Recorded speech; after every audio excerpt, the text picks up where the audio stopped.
it's a passive protest. Yes. It's a I'm going to come in and just do the job to the letter and nothing more. And what's really and that's my form of protest. I'm still going to fulfill my obligations, but I'm not going to do anything more. And what's interesting, especially in like this in school context or even other contexts of businesses, you realize how ineffective businesses or organizations run when people just do the things that they're paid to do. Well, and that's And sorry. no, and that is a real big aha moment. I think that we should all kind of take a moment to really think about. It is, and it's I actually love I like this phenomenon. I think this is healthy for us as a society because if the only way that your business is going to maintain any type of profitability is by treating people as a commodity and squeezing every last drop of profitability out of them and then tossing them aside, you have a failed business model. Now, you have a profitable business model. Let's be clear. There are many large, very profitable companies that operate in this way. But if you look at the rise in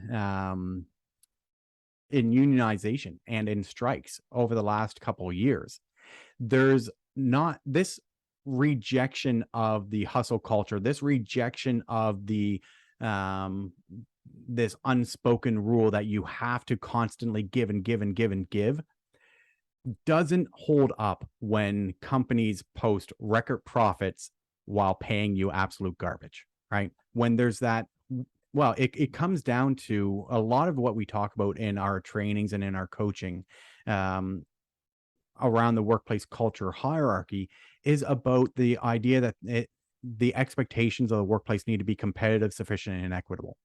And this to me, quiet quitting really, really hits the nail of things are not equitable. I am giving more and more, and you are taking more and more.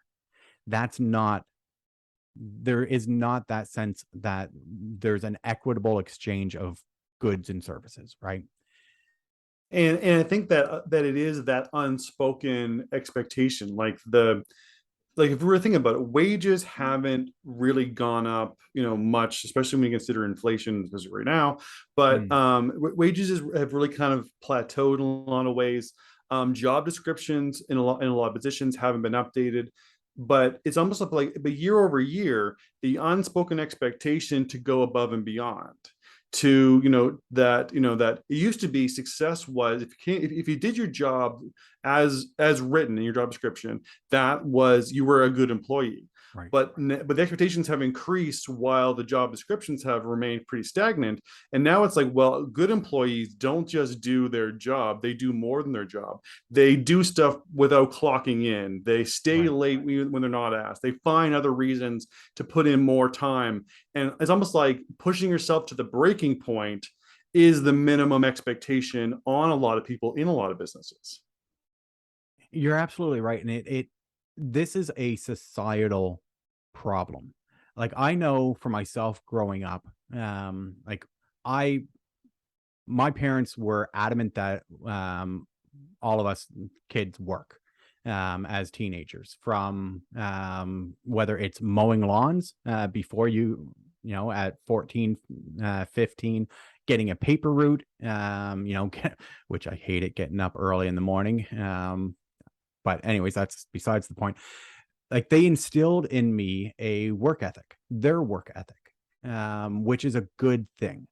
Having a like being able to understand the value of work is very important. But part of that work ethic that was instilled in me was also this same idea, that to be successful, I had to um, do more, right? Whether it was, picking up shifts when I was working, retail and or working at McDonald's as a teenager, volunteering to go above and beyond, staying late to get things done, you know, it didn't matter the environment. That was the expectation that was kind of ingrained in me by my parents, which in many respects is a very good thing.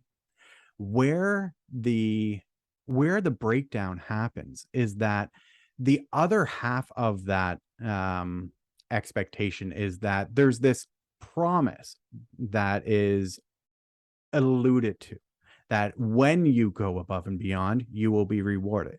When you go the extra mile and you show value, you will get the promotion, you will get the raise, you will be rewarded for your hard work. What that promise has been broken, and it has been repeatedly broken year after year after year after year, not in 2020, 2021, 2022, but for the last 20 years. This promise has been deteriorating as companies move to a less human centric model, to a more workers are a commodity.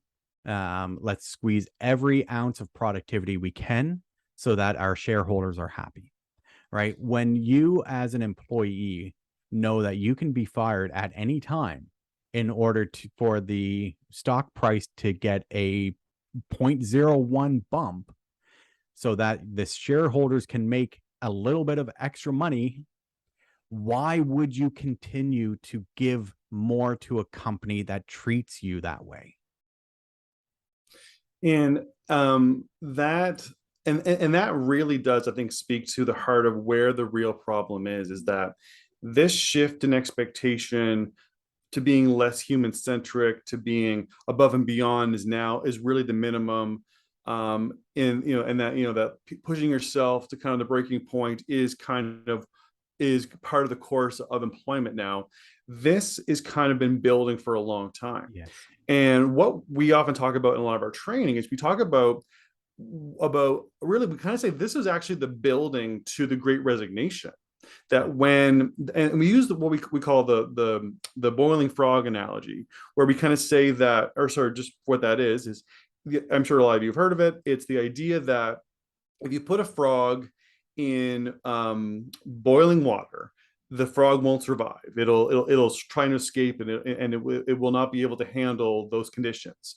But if you take a frog and you put it in temperate water and you slowly turn the heat up, the frog will adapt to its surroundings and be able to survive. And the idea that we as workers for generations have been the frogs in the water that started off temperate, but slowly with these higher expectations, with these, with it being treated as a commodity, the water started to increase in temperature over the years. And before we realized it, in 2020, we've been sitting in boiling water. And the thing is that when the pandemic hit, we were all pulled out of water at the same time, and we were allowed to cool down while we were home, working from home or whatever. But then things started to go back to normal somewhat. And the employers and the business were like, okay, everybody, back in the pot. But they didn't turn the temperature down. It was still the hot water. And we are rejecting those boiling conditions. Yes. That we were slowly acclimatized to.